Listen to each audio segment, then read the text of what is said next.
التعلم والتعليم والتذكر والتذكير والنفع والانتفاع والإفادة والاستفادة والحث على التمسك بكتاب الله العزيز وسنة رسوله صلى الله عليه وسلم والدعاء إلى الهدى والدلالة على الخير ابتغاء وجه الله تعالى ورضائه وقربه وثوابه. Kemudian kita baca doa yang muka surat 9. Bismillahirrahmanirrahim. Alhamdulillahi rabbil alamin. Wa sallallahu ala sayyidina Muhammad wa ala alihi wa sahbihi wa sallam.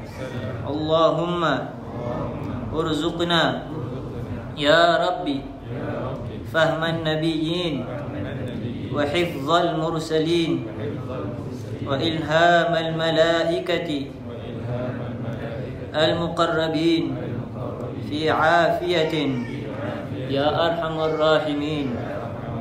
Allahumma inna nas'aluka al-ilma al-ladunni wal mashraba as-safi al-hani ya wahhab ya ghani.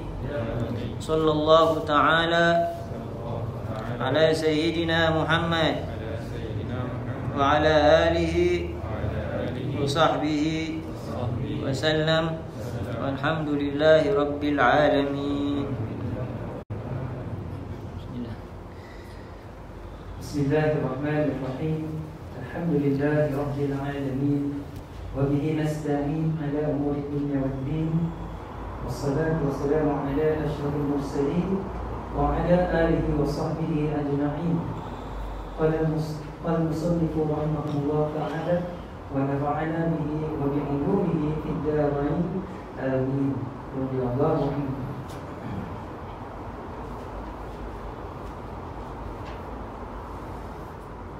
Amar ma'ruf nahi munkar. Firman Allah Ta'ala, A'udzu billahi minasyaitonir rajim.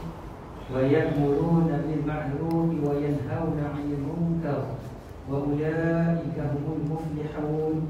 Dan mereka menyuruh berbuat baik dan melarang berbuat jahat, maka mereka itulah orang-orang yang berjaya. Surah Al-Imran ayat 104. Ayat ini adalah lanjutan dari ayat Ali Imran ayat 104 yang sebelumnya. Maksud berjaya di sini adalah beruntung, menang dan bahagia di dunia dan akhirat. Menyuruh berbuat baik atau berlaku benar dan melarang berbuat jahat atau salah adalah sebesar-besarnya syiar Islam. Ia merupakan asas Islam yang penting dan tugas yang utama atas kaum muslimin. Dengan memelihara asas itu, akan luruslah segala perkara dan elok segala jahat. Dengan mencuaikannya pula akan terkendalalah segala hak dan terlanggar segala batasan. Akhirnya akan lenyaplah yang hak atau benar dan zahir pula yang batil atau salah. Yang baik atau benar di sini bermaksud segala perkara yang telah diperintahkan Allah kepada kita untuk mengerjakannya. Sedangkan dia redha jika sekalian hamba-Nya menunaikannya. Dan yang jahat atau salah pula adalah segala perkara yang dilarang Allah kepada kita untuk melakukannya, sedang dia redha jika sekalian hamba-Nya menjauhinya.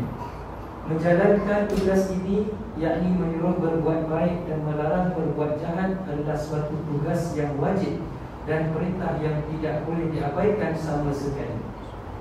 Rasulullah SAW telah bersabda, man ra'a minkum munkaran falyughayyirhu bi yadihi fa in lam yastati' fa bi lisanihi fa in lam yastati' fa bi qalbihi wa dzalika adhaful iman. Sesiapa yang melihat kemungkaran, perkara yang jahat di antara kamu, maka hendaklah ia mengubah dengan tangannya. Jika tidak berkuasa, maka dengan lidahnya. Jika tidak berkuasa, maka dengan hatinya. Dan yang demikian itu adalah selemah-lemah iman. Dalam riwayat yang lain, disifatkan orang mengubah atau mengingkari dengan hati sebagai seorang yang tidak mempunyai iman sekalipun seberat zarah, iaitu semut kecil. Sabdanya lagi, laisa minna man lam yarham saghirana wa yuwaqqir kabirana wa ya'mur bil ma'ruf wa yanha 'anil munkar. Bukan dari golongan kamu orang yang tidak mengasihi yang kecil dan tidak menghormati yang tua, tidak menyuruh berbuat yang baik dan melarang berbuat yang jahat. Sabdanya lagi, walladzi nafsi biyadihi la ta'muruna bil ma'ruf wa la tanhawunna 'anil munkar wa la ta'khudunna 'ala yadil zalim aw la yab'athanna Allahu 'alaikum 'iqaban min 'indihi.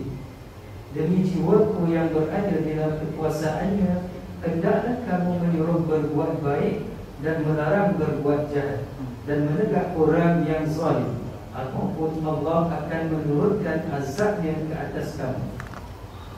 Sabdanya lagi, idza habat ummati an taqula bil zalim ya zalimu faqad tuwdi'a minha. Kiranya umatku takut berkata kepada si zalim, hai zalim, maka terlepaslah amanah itu dari tangannya. Maknanya, maka telah hilang lenyaplah kebaikan umat pada masa itu dan dekatlah masa kehancurannya. Bismillahirrahmanirrahim.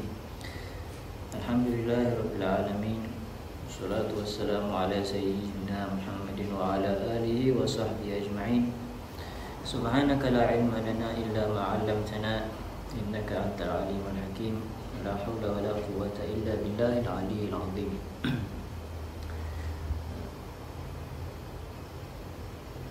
Bab membahaskan tentang al-amru bil ma'ruf wa nahi 'anil munkar. Amr ni makna satu perintah ataupun perintah untuk melakukan ma'ruf.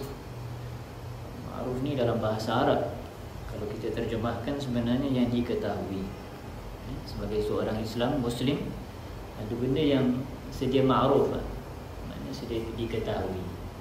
Seperti solat, orang Islam tak boleh minum arak, itu ma'ruf. Wan nahi 'anil munkar, menjauhi atau mencegah daripada perkara yang munkar, yang dilarang oleh Allah Subhanahu wa ta'ala. Yang mana nanti Imam Haddad akan menerangkan di sini definisi ma'ruf dan munkar. Tapi kita dari sudut bahasa, ma'ruf tu yang telah diketahui, munkar tu adalah sesuatu yang dicegah, yang dimungkarkan oleh Allah Subhanahu wa ta'ala. Imam Haddad rahimahullah manfa'ana bi'ulumi fid daraini, beliau mengadakan bab amr bil ma'ruf wa nahi 'anil munkar kerana dia adalah suatu amal yang mana satu amalan yang mendapatkan mengukuhkan agama Islam, min qawaidid din, ataupun satu tiang agama selain daripada kita mengerjakan rukun Islam yang lima. Jadi amar ma'ruf nahi munkar ni adalah satu perkara yang harus dilakukan oleh umat Islam. Bila Rasulullah SAW bersabda, man ra'a minkum munkaran falyughayyirhu biyadihi, seperti mana di dalam hadis nanti Imam Haddad menukilkan hadis, barang siapa yang melihat suatu kemungkaran dan seterusnya. Ini membuktikan bahawasanya di sini ataupun di dalam kehidupan kita ada yang manusia ini pasti ada yang buat salah, yang mana zahirnya kita nampak betul tapi dia salah. Yang ada pula yang nampaknya salah tapi betul. Jadi kita kena terima realiti kehidupan. Yang zahir baik tak semestinya betul. Yang zahirnya salah tak semestinya, yang zahirnya baik tak semestinya betul, dan yang zahirnya salah tak semestinya kita salah semata-mata, tapi ada kebenaran. Makanya hadis ni diadakan to make ourselves straight, bukan mengikut hawa nafsu, bukan mengikut keinginan kita dengan dunia, tapi di situ ada landasannya, ada jalannya. Maka diadakan Rasul sallallahu alaihi wasallam. Hatta hadis ini dikumpulkan oleh Imam Nawawi sebagai kumpulan hadis 40 yang penting di dalam urusan agama. Saya dia punya mikrofon semakin kurang.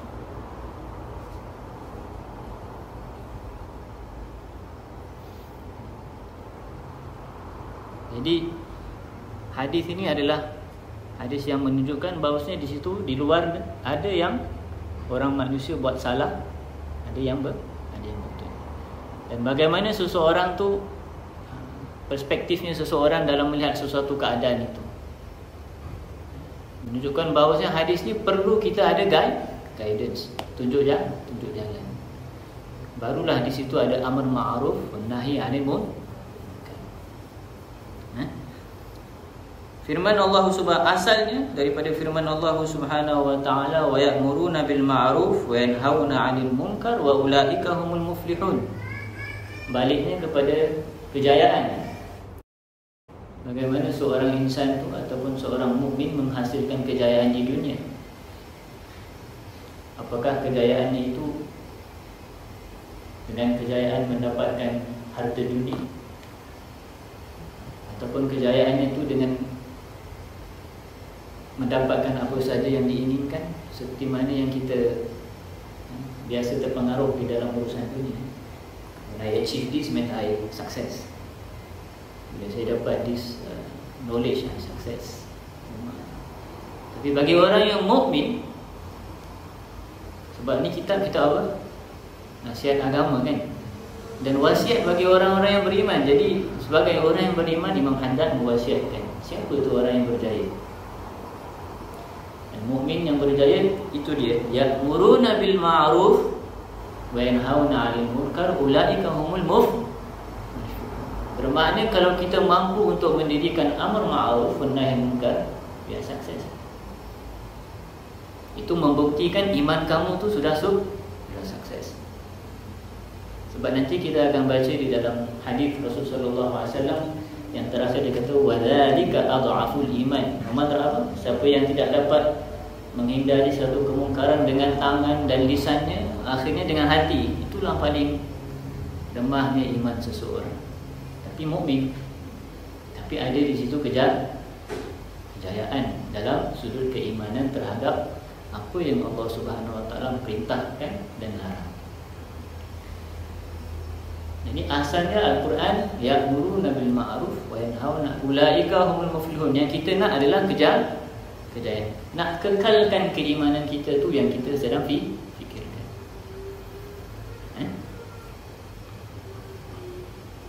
Imam Hamdan beliau mengatakan ayat ini adalah lanjutan dari ayat Ali Imran ayat 104 yang sebelumnya. Maksud berjaya di sini adalah beruntung, menang dan bahagia di dunia dan akhirat.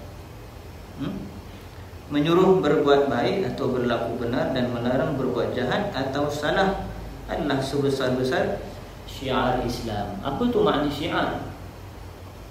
Kalau kita jalankan benda ni, kata ni dia akan menegakkan syiar. Syiar tu simbol. Kalau orang tak solat, macam mana kita nak tahu dia Islam? Kalau orang tu minum arak, tak payah tegur. Mana Islamnya? Ataupun kita kasih satu gambaran yang lebih kecil. Dalam rumah, orang tak solat, orang dah tahu dia mesti tak ada agama. Bawa arak kat rumah, orang tahu ini mesti tak ada agama. Sah? Tapi kalau orang tuanya solat, anaknya solat, ada Quran, tak derhaka kepada kedua ibu bapa, tak bawa arak. Ini orang Islam. Kerana kita besarkan skil tu lagi lah. Teman kita, keluarga kita. Kemudian balik kepada negara dan sebagainya. Tapi kalau kita tak jalankan, bagaimana nak tunjuk buktikan kalau keluarga kau ni keluarga yang menjalani agama Islam? Tak ada simbol kat situ. Kalau seorang ibu atau seorang ayah tak menunjukkan solat di situ, anak tak boleh belajar. Muslim, yes Muslim, but my father didn't pray. Ada orang macam itu kan? Kenapa tak semayang? Because my father tak semayang. Senang je dia pergi equation dia, formula dia. Sebab simbol tu yang kita nak. Sekarang kan ada macam teknologi, semua ada nama. Sebut je nama tu, 13, 14, 15, 16, orang tahu. Semua orang pakai sebab ada simbol kat situ. Keluarkan, semua orang tahu. Kita pun nak kena ada simbol. Seandainya kita tak cakap, kenapa kau tak semayang? Kenapa kau minum arak? Jangan minum arak, didikkanlah solat. Kalau tak ada macam itu, it look fine, tak ada apa-apa, okey. Maka daripada itu orang takkan belajar kalau tak ada simbol. Company pun mesti ada logo. Orang tahu ini barang apa. Islam pun bukan logo bintang dan bulan, tapi Islam tu kat dalam hati, iman kita. Kamu solat. Jamaah. Sebab itu simbol Islam. Kalau dekat rumah tak ada jamaah dan memang sendiri-sendiri, kau solat kat bilik, aku solat kat bilik, ya khair. Makanya kita nak ada itu syiar. Itu makna syiar. Maka syiar tu bukan lukisan, bukan logo, tapi ada dekat dalam hati seorang yang buktinya dengan amal ni. Solat, berjemaah, melarang tak buat ini, tak buat itu, tak minum arak, tak buat maksiat. Itu sudah syiar. Bukan balik kepada pakaian kita, tapi balik kepada amal seseorang itu. Makanya agama tu mudah, tak susah, tak payah keluarkan duit. Perlu cukup saja dengan melakukan amal ataupun apa yang Allah perintah dan jauhi segala larangan. Sahal, mudah. Ad-dinu yusur. Agama tu mudah. Itu maksud mudah. Tak perlu keluarkan mata wang, tak perlu, buat saja.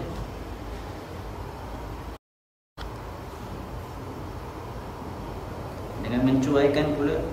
Kemudian Imam Haddad mengatakan yang baik atau benar di sini bermaksud segala perkara yang telah diperintahkan Allah kepada kita untuk mengerjakannya. Itu maknanya ma'ruf.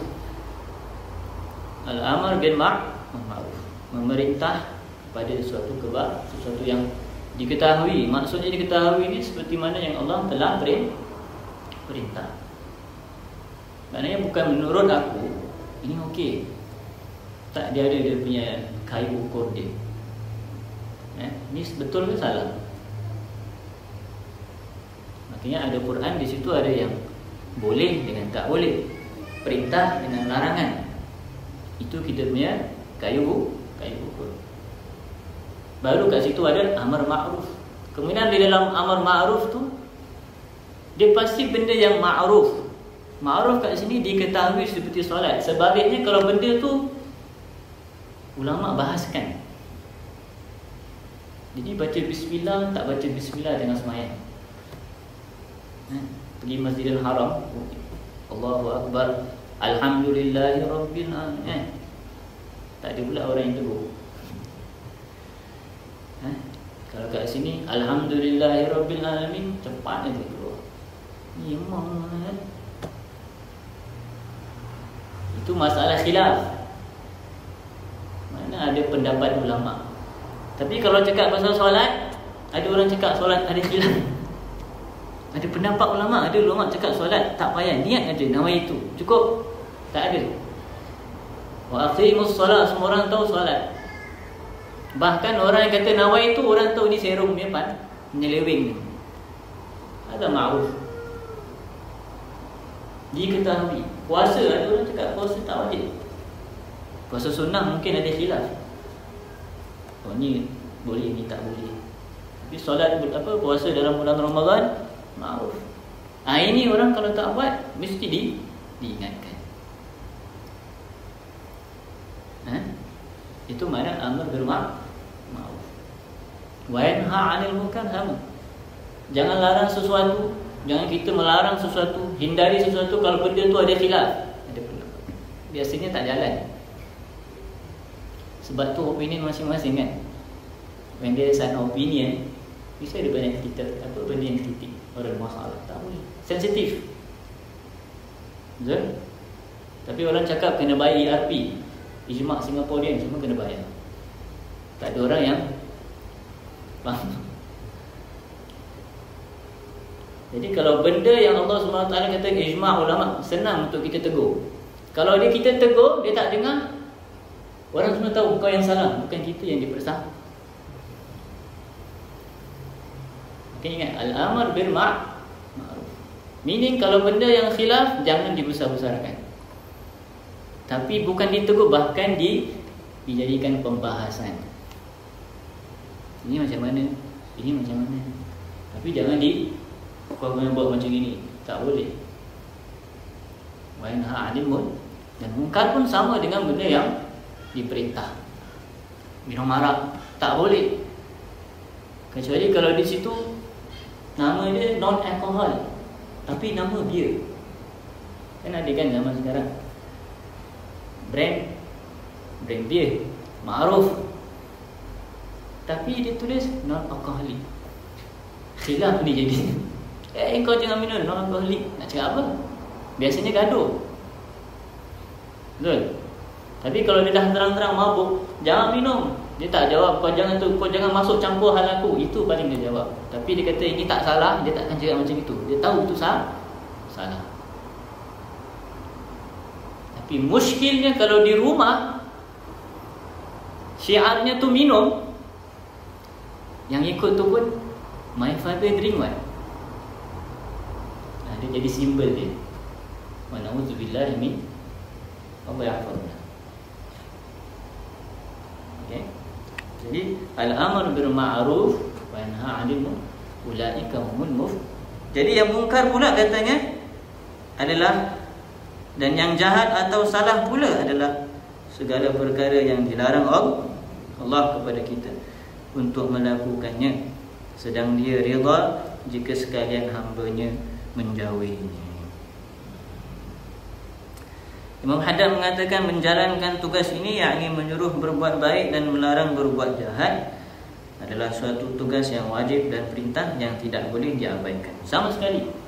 Sabda Rasulullah SAW, man ra'a minkum munkaran falyughayyirhu biyadihi.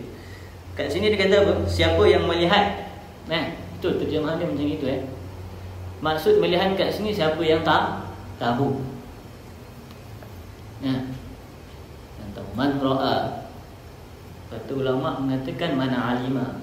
Maksudnya mana alima, dia tahu. Mana alima kalau orang tahu kalau dia tu tengah buat jahat. Tapi ini jadi satu pembahasan. Kalau orang tu tak tahu nak kena tegur tak? Aku tak tahu pun arak haram. Tegur ke tak? Tegur lah. Sebab benda tu ma'ruf. Dekat rumah cerita lain, dekat luar kena tegur. Apa cerita? Itulah faedah dia, supaya dia tahu. Supaya dia tak, seperti mana saya dah katakan tadi, hadis ni diadakan membuktikan bahawasanya di luar situ ada orang yang tak tahu, dan ada orang juga yang lupa. Makanya adakan sistem ni, apa dia? Amar ma'ruf wa nahi 'anil munkar. Selagi benda tu ma'ruf, munkar diketahui, tak ada khilaf, tegur. Ini man ra'a minkum munkaran falyughayyirhu biyadihi. Makna biyadihi itu bukan tempeleng ke apa kan? Ambil kan? Makna menggunakan fizikal kamu. Rampas ke, sembunyikan ke, kan? Barat dia buang masuk dalam sampah. Itu pakai tangan kan tu. Nampak je dia buangkan. Tak apa. Itu namanya menggunakan tanganmu. Itu yang pertama. Itu membuktikan apa? Tahap keberanian dia. Dalam hadis ni Rasulullah mengajar kita kat situ iman kita tu bertahap. Ini sebelum saya teruskan lagi, masing-masing kena sadar. Mungkin kita solat setiap hari, kita tahajud, tapi bila bab amar ma'ruf nahi munkar ada lag sikit. Itulah kita pakai ukur kita. Iman kita kat mana? Sah? Jadi bila kita mampu untuk sembunyikan, kita dah berani next time datang. Asal kau buang dari jawapan. Tu berani lah tu. Because I know what I'm doing. Yang pertama, tahap iman dia berani ke depan. No. Biasa orang yang macam ini apa? Ayah, biasa buat macam itu. Yang ada higher authority buat macam itu. Dan juga biasanya kalau dalam Singapura ni sistem apa namanya, polis, kita ada orang curi kan, kita call kan, itu fizikal juga. Ataupun polis tu sendiri datang. Sebab kalau kita belajar sistem kriminal itu semua kan dalam bab Islam, ada juga sistem-sistem seperti itu. Tahan dia, kalau nak bunuh kita tahan dia, itu semua gunakan tangan. Jadi biasa kalau kamu ada higher authority, kamu akan gunakan fizikal. Kalau tak ada, biasanya dia akan pergi yang kedua. Fa illam yastati' fa bil lisani. Bila Rasulullah sallallahu alaihi wasallam bersabda, kalau kamu tidak mampu. Ini membuktikan, hadis ini menunjukkan bahawasanya kalau kita tahu ada kemudaratan, itu jangan dilakukan. Kalau aku pakai fizikal aku, dia mesti hentam aku balik. Kalau aku curi botol arak tu, dia pukul aku pakai kaca tu, dia cocok aku, dia bunuh aku. Nak teruskan, aku buat lillahi ta'ala, aku tak takut mati. Dah. Kata Rasulullah, fa illam yastati'. Ini yang membuktikan bahawasanya dalam hadis mengatakan kalau kau tidak mampu. Aku maksud tidak mampu di sini, kalau seandainya nyawamu terancam, ataupun harta kamu akan dicuri balik duit kamu, kau buatlah. Kau tengok nanti anak-anak kau semua aku kenakan. Maknanya it's out of kita punya kemampuan. Fabil lisani. Jadi jangan jadi orang yang sembrono. Aku buat lillahi ta'ala, dan tak ada syariat lah. Ini syariatnya. Maknanya ini panduannya, tata tertibnya bagaimana kita menegur seseorang. Bagaimana kita memerintah kebaikan, melakukan perintah Allah dan menghindari daripada kemungkarannya. Itu sistem dia. Maknanya kalau kamu tidak mampu, jangan kamu klaim aku buat lillahi ta'ala, aku tak takut mati. Bukan macam itu. Wa illa tak ada syariat di situ, tak ada fikih kat situ. Bahkan kamu telah meletakkan agama kita di tempat yang membahayakan. Macam gitu ya Islam. Habislah. Matilah semua.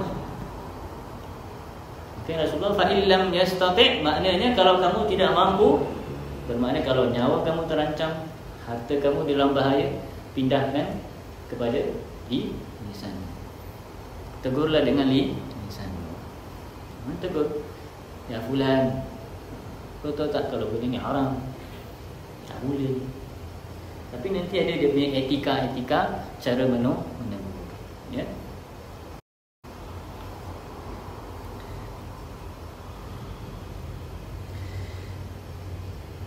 Katanya kalau kita nak menegur, salah satu sistem yang biasanya dia tu akan apa katanya, lebih berkesan adalah menegur seseorang tu dalam keadaan dengan privacy, ada privacy kat situ, berdua sahaja. Jadi tarik dia one corner lah, duduk dia dulu sekejap, baru buat. Itu yang pertama. Kedua, dengan berlemah lembut, birifqin, cakap baik-baik. Biasanya dia akan kemudian yang ketiga tadi saya dah bahaskan lah. Kalau nak tegur biar benda yang tak ada madhab khilaf, biasanya gaduh. Dia beli yang benda tu yang diketahui. Amalkan tu biasa selalu-selalu. Kalau nampak orang jangan tegur straight forward. Biasanya tak jalan. Sebab manusia ni tak boleh hindar daripada sifat ego. Jadi kita kena faham itu pun salah satu sifat manusia. Itu sunnah Rasul sallallahu alaihi wasallam. Jadi kalau nak ambil nak tegur, biar tegurlah secara seperti mana Imam Syafi'i pernah berkata, man wa'adha akhahu sirran faqad nasahahu wa zana, wa man wa'adahu alaniyatan faqad faddahahu wa shana. Barang siapa yang menasihati saudaranya secara diam-diam, teks ke apa kan, faqad nasahahu wa zana, sungguh kau telah menghasilkan atau menasihatinya, betul-betul menasihati dengan ikhlas, dan sungguh kau telah menghiasi dirinya. Sebab bila kita tegur, kita nak ada baik. Bukan kita cakap aku betul kau salah. Bukan itu. Kita nak dia baik. Jadi kalau kita tegur dia diam-diam ataupun dalam bersendirian, dalam keadaan orang tak tahu, sungguh kita telah menasihatinya dengan ikhlas, sincerity. Dan also kita dah mengubahi dirinya kepada yang baik. Seandainya kamu tegur secara alaniyah, terang-terangan, kata Imam Syafi'i, faqad faddahahu, kau telah buat dia kecoh, orang semua tahu, dan memburukkan keadaannya. Jadi bila kita nak tegur, what's the point kalau awak tegur dia, hujung-hujungnya orang tahu dia tu jahat. Ni orang kata kasih orang second chance lah kan. Orang pun nak hidup, dihargai orang. Kata Rasul SAW, kalau kamu mau lakukan kepada seseorang seperti mana kamu mau dilakukan. Jadi ini salah satu ciri-ciri bagaimana seseorang tu menegur seseorang dengan lisannya.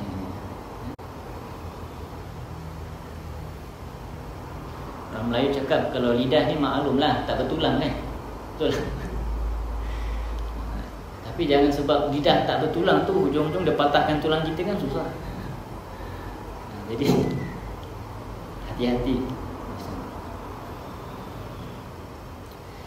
Kalau seandainya dia tidak mampu, kata Rasul sallallahu alaihi wasallam, fa illam yastati', maknanya kalau tegur mulut pun orang tengah mabuk kan. Contohnya tegur dia habis menjadi-jadi, tak mampu. Fa bi qalbihi, apa maksud fa bi qalbihi? Maka dengan hati, maksudnya dengan menganggap apa yang dia buat tu adalah benda mungkar. Itu maknanya dengan hati. Cukup. Aku tak boleh accept perbuatan dia tu. Tapi jangan mengumpat pula. Bilang kat orang, si fulan tu aku memang tak boleh angkat. Kau tahulah kita kan orang Islam. Dah cerita ni. Kenapa kau tak tegur? Wah, dah tersetik fabi qalbi. Oh, ikut hadis. Dengan hati cukup. Tapi dah mengumpat orang. Ya, cukup, tahan. Maka menggunakan dengan hati, dengan anggapkan perbuatan tu masih mungkar. Anggapkan perkara tu ada dan berazam, seandainya kalau ada kemampuan untuk aku menegur, aku akan tegur. Itu caranya. Siapa nak tulis? Tak usah nak ingat. Jangan buat bodoh je macam itu. Kalau tidak nanti syariat Islam pun habislah. Sebab Allah je lah yang menentukan. Betul tak? Rasanya macam bagus kan? Kita serahkan kepada takdir. Betul tak? Selalu orang cakap macam itu. Tak apalah, Allah je lah yang beri hidayat. Buatlah macam itu. Habis. Tak apa anak tu, tak apalah, dia minum. Nanti Allah berikan dia hidayat. Tapi kita ni jadi di dunia ni jadi apa? Sebab hamba tu kan mestilah bekerja. Kenapa kita kena buat prinsip seperti ini? Kenapa? Sedangkan Allah yang berikan dia hidayat, sah? Betul tak? Apa pun nak tegur, Allah yang hidayahkan. Ingat, perbuatan kita ni membuktikan penghambaan diri kita kepada Allah. Do your work. Takkan kau nak goyang kaki, kau tunggu aku kasih hidayat? Sah? Nak ada rumah, goyang kaki tak? Pandai pula kau goyang. Tak ada lah, bergerak. Sebab perbuatan kita ni perbuatan ubudiyah, penghambaan diri kita kepada Allah Subhanahu Wa Taala. Kalau Allah nak kasih ilmu, Kamu tidur Allah boleh kasih ilmu laduni. Itu membuktikan ilmu tu aku boleh kasih terus. Tapi ada ilmu memang sengaja aku suruh kau buat kerja. To show me their effort. Sebab kau hamba aku.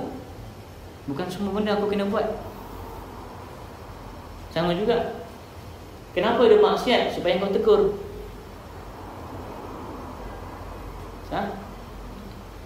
Kenapa aku miskin? Supaya kau rasa kau miskin, jadi kau bekerja. Cuba bayangkan kalau dalam dunia semua orang kaya. Saya rasa pokok-pokok semua mati.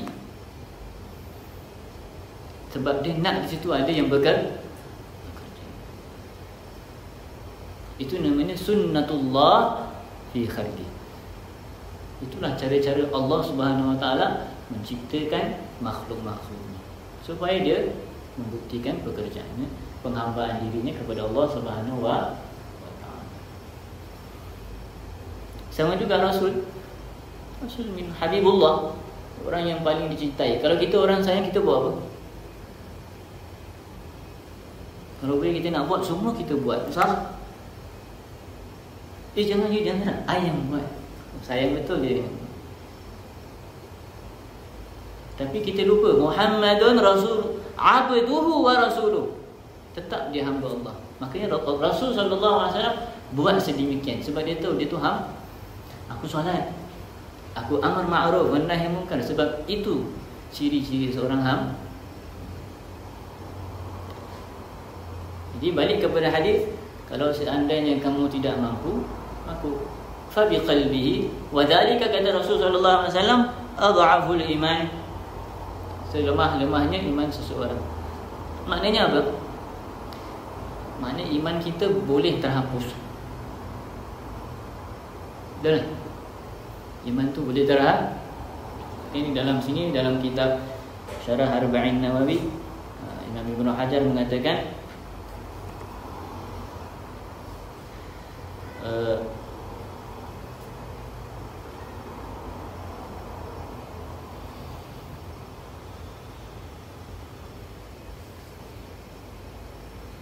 beliau mengatakan wa huwa adhafun wa laysa wara' dzalika min al-iman habbatu khardal. Kat sini dah sebut tak? Dia tak sebut. Tapi dia kata kalau the last stage yang kita tak boleh tunggu, kita ke apa? Hati kita meranggapkan benda tu mungkar kan. Sebab itulah sisa khardal, sedikit macam biji itu. Itu sisa iman kamu yang ada dalam diri kamu. Kemudian Imam mengatakan kat situ, kalau seandainya perbuatan kamu tu dalam menganggapkan tu mungkar, makna kamu tidak redha. Kamu tidak redha perbuatan. Tapi seandainya kalau seorang itu redha, it's okay. Itu menunjukkan kamu fasik. Fasik yang mana kamu ni bukan apa, ada orang cakap religious person kan. Ini bukan religious lagi. Sebab aku dah tak, orang minum arak khair, tapi it's okay. Sebab iman tu dia akan mengurang. Apa yang kita dapat belajar daripada hadis ni, dia kasih kita macam kayu ukur gitu. Kita tahu tahap iman kita kat mana. Tak apalah dia buat maksiat, mula-mula tak suka, lama-lama jadi it's okay. Ketahuilah bahawa itu adalah amalan fasik. Sebab amalan ni ada banyak kan. Amalan fizikal dengan amalan hati. Dan hadza min maksiatil qalb, ini daripada kemaksiatan hati apabila dia rasa tenang atas sesuatu, terhadap suatu perbuatan maksiat.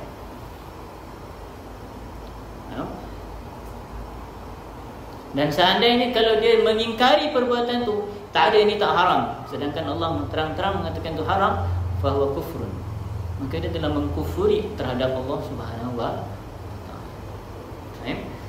Walaupun dengan hati itu sudah jatuh ke kufuran, wa na'udzubillahi min dzalik.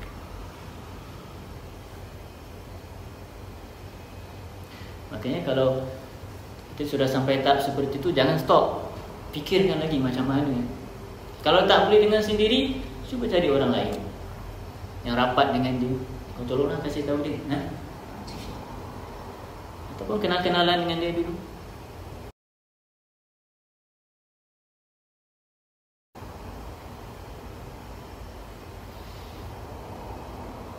Tapi jangan sampai ujung-ujungnya bunyi dia apa? It's okay. Ya.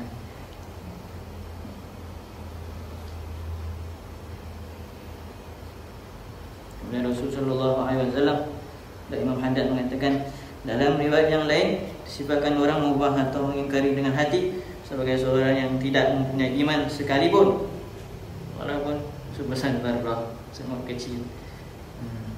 Tak ada iman dia berkurang lah. Imam Haddad ni dia always approach dengan cara yang lebih tegas lah, supaya awak takut lah. Kalau tak takut nanti dia buat bodoh je kan. Biasa takut sikit. Itu sifat manusia lah. Tak digertak, tak nak buat.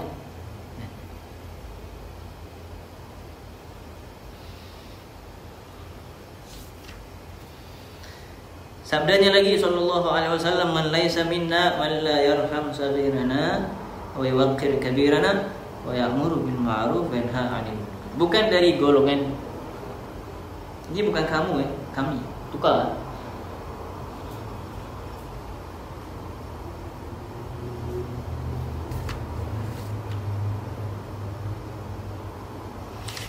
Bukan dari golongan kami. Tapi bukan makna kamu ni been rejected lah. Makna bukan daripada kesempurnaan. Makna yang nak really following me lah, tapi half-half gitu. Itu maksudnya. Orang yang tidak mengasihi yang kecil dan tidak menghormati yang tua. Ini pun nak kena amar ma'ruf nahi munkar juga. Whether you business partner with your father or your mother, still don't be rude to your parents. Nampak orang macam itu, tegur. Dia tu kan kau punya mak bapak. Tegur. Mesti tegur. Walaupun pandai macam mana pun, kamu tak boleh melahirkan bapak kau sendiri. Ada sunnatullah fi khalqi. Kenapa kita tak boleh menderhakai orang tua? Sebab dia ajar kita, ada satu kuasa tu kau tak boleh buat. Kau boleh pandai daripada orang tua kau, semua boleh kau boleh buat. Duit kau lebih banyak daripada orang tua, satu je kau tak boleh buat. Kau lahirkanlah bapak kau. Hatta wali Allah, dia tak boleh. Dia kalau ada karamah yang Allah beri, dia tak boleh lahirkan bapak dia. Itu maknanya apa? Itu buktikan Allah SWT membuktikan macam mana kuasa aku. Kau tak boleh ciptakan aku. Kalau bapak pun kau tak boleh buat, bini kau tak boleh create ni, so kau hamba aku. Makanya jangan derhaka.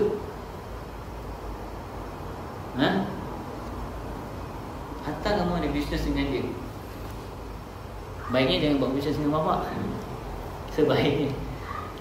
Sebab orang kita takut akan ada derhaka terhadap kedua. Dan menderhakai kedua ibu bapa itu daripada dosa-dosa yang besar. Dosa yang besar. Allahumma arham walidina insyaallah. Alaysa minnal man la yarham saghirana, tidak mengasihani anak kecil. Kasihan sama dia. Macam nak kasihan, kasih chance sikitlah. Mesti kasih dia. Jangan menderita, jangan pukul. Kalau pukul pun jangan sampai sepak muka, haram. Kalau dah buat, taubatlah. Dulu-dulu pernah buat sepak muka anak, tak boleh. Kalau dalam hukum syariat, tak boleh pukul anak, tapi tak boleh pukul kat muka. Kedua, tak boleh mencedera sehingga tulangnya patah, tak boleh. Kalau dah buat, minta ampun. Minta ampun pada Allah. Ya Allah, aku telah buat dosa. Tak boleh. Tidak besar nanti dia pukul anak dia pula. Nama dia silsilah. The chain of pukulan namanya. Ada banyak cara selain pukul, gunakanlah cara yang berhikmah. Kasihanilah orang-orang, anak-anak yang tak semestinya anak lah. Kerana orang kat masjid kan, mana anak-anak busy. Takkan nak suruh mak bapak ada juga. Share-share lah sikit kan, kasih gula-gula, jadi dia diam. Kasih anak-anak. Kita fikir orang kan tak ada kat rumah, tak ada orang jaga kan. Maknanya itu maksudnya mengasihani. Itu of course ada batas juga.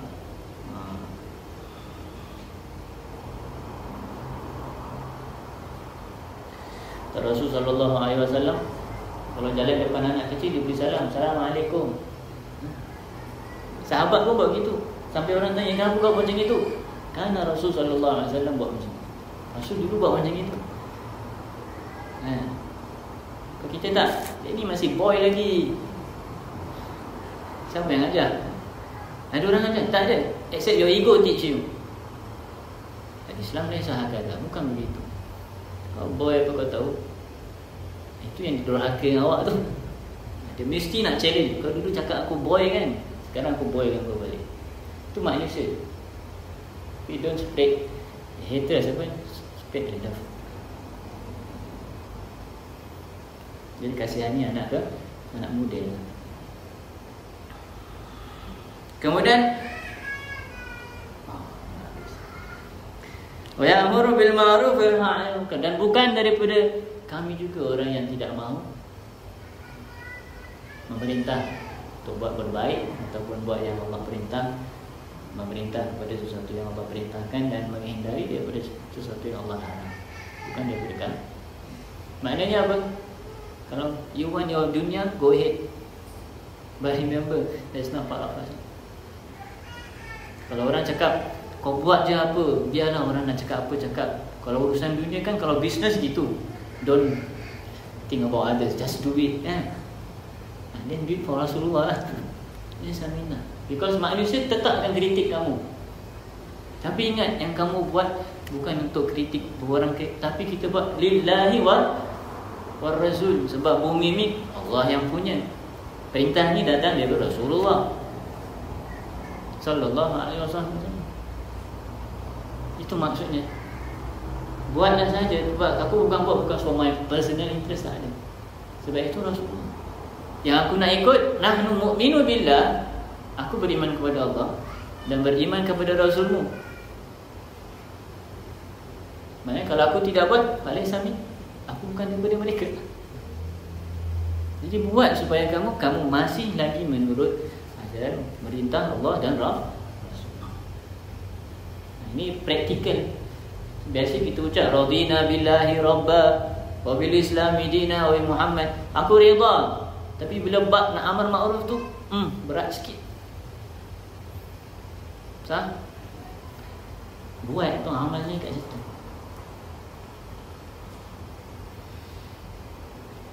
Mudah-mudahan Allah Subhanahu wa taala jadikan kita daripada orang-orang yang sentiasa al-amirina bil ma'ruf wan nahina 'anil munkar, dan semoga Allah jadikan kita daripada kalangan orang-orang yang berjaya di dunia wal akhirah, kejayaan yang menghasilkan keridhaan Allah, mendapatkan keridhaan Allah dan Rasulnya, birahmatik ya arhamar rahimin ya arhamallahumma.